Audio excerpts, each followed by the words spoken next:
If you're looking to spike revenue and maximize results with your training gym, you'll want to take advantage of promos. But here's the thing, you really have to think through not only what are the best kind of promos to offer, but how it is you market and roll them out. Too many gyms come up with great ideas and then drop the ball with subpar marketing. Well, lucky for you, today I'm going to show you a simple framework how to maximize the marketing of these promotions so you get the best possible results. My name is Mark Fisher from businessforunicorns.com, and there is nothing that makes me sadder than when you have taken the time to come up with a really thoughtful, interesting, exciting offer, and then you don't really market it. Let me give you some frameworks to think about how you're going to promote these offers. Now, the very first step, to be obvious, is you have to identify what is the offer, what is the messaging, and how long is it running? Because I often say, if people can do things whenever, they do them never. So there's got to be a clear deadline, there's got an opportunity to launch it, and then there has to be some compelling reason for them to take action. And if you want help coming up with ideas,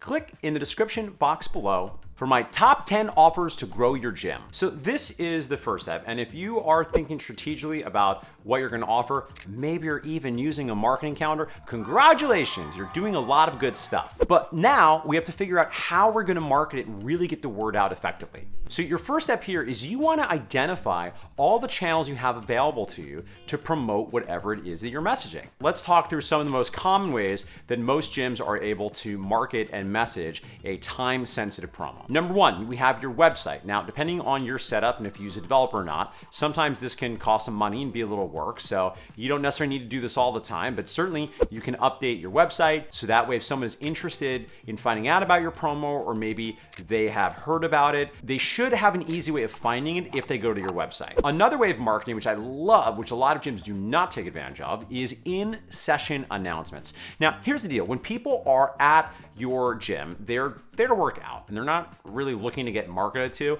but they'll usually give you a little bit of leeway if you keep it snappy to get the word out about something that you are offering that could be valuable for them. And speaking of in-gym, you have the opportunity to put up some in-person signage. So if you're selling something that is applicable to your members or you just want them to know about, you can make signs and either put up flyers around your facility. So if someone's hanging out before or after classes, if they look up, they can get more reinforcement and another reminder about a really awesome thing that we're offering. Another great place to get the word out about your promotion is in Facebook groups. Now, this will look differently depending on whether you have a private Facebook group for only members or if you have a public Facebook group, which is members and also prospects. Now, depending on who's in your group, of course, is going to depend on what it is you actually market there. And of course, one of my favorite, perhaps the most obvious, is dedicated email campaigns. And what I love about emails are you can use different segments. You can email to different groups of individuals on your list based on whether that offer is relevant or not. And this allows you to really fine tune the messaging and making sure the right people get the right offer. Another obvious, but strangely underutilized at times channel to get the word out about your promotions is, of course,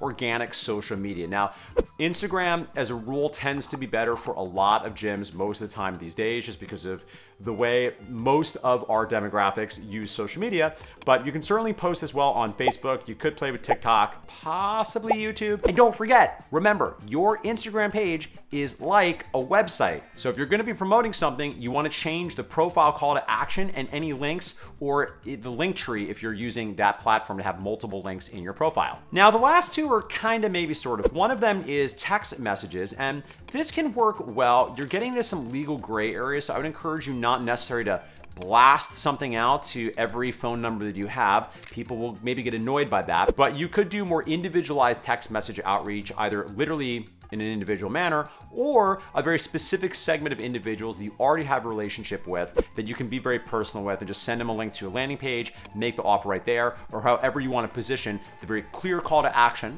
that they will take to take you up and take advantage of the offer. Paid digital marketing is actually another maybe kind of sort of, only because depending on the ad, depending on your budget, sometimes it takes a second for things to get traction. So if you're doing a very short offer, let's say a 48-day flash sale, you might might not have time for the algorithm to really hook into what you're doing, but I think paid advertising can be a part of the equation. And maybe my favorite move there is use it to support your email marketing, because we know that even when you do very well, you're gonna have a lot of people that are just not email people. They're either busy or they just don't open up emails anyway. So it's nice to be able to support that with paid digital media. Now, I gave you a ton of ideas of tons of ways to put this together. So the last thing we need to really figure out here is, what is the frequency? Now, some of these are ongoing, right? If you put up signs or slides, or let's say you assign your coaches to make an announcement in all sessions, that's gonna happen for the duration of whatever the promotion window might be. Some of these other strategies, you'll have to figure out the preferred pulse. So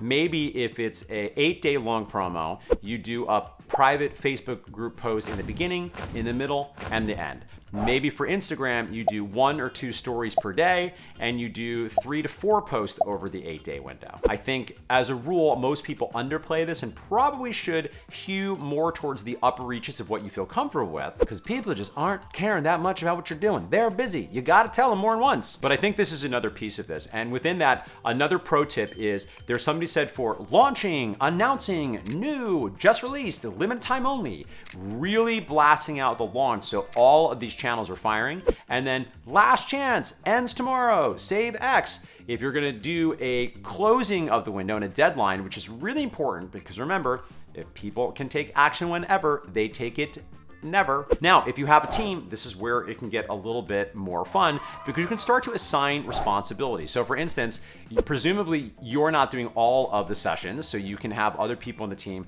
contribute to sharing during the in-person sessions. And you can, in some cases, assign other team members, particularly the coaches, who will always be the star of any facility, to do the posts in the private Facebook group to help get the word out. You could even recruit your coaches to do some of the individualized text message outreach, maybe even do phone calls. If it's a small enough list and the offer is good enough, that can absolutely be a great strategy to make sure that everybody in your network that is a right fit for this offer knows it's happening. And finally, this is my final pro tip that will only be relevant if you have a slightly larger organization. But at MFF, we always do the pre-flight checklist. So there's an email that goes out to the 8 or 9 or 10 people that are all going to have different pieces of this with a very clear order of operations.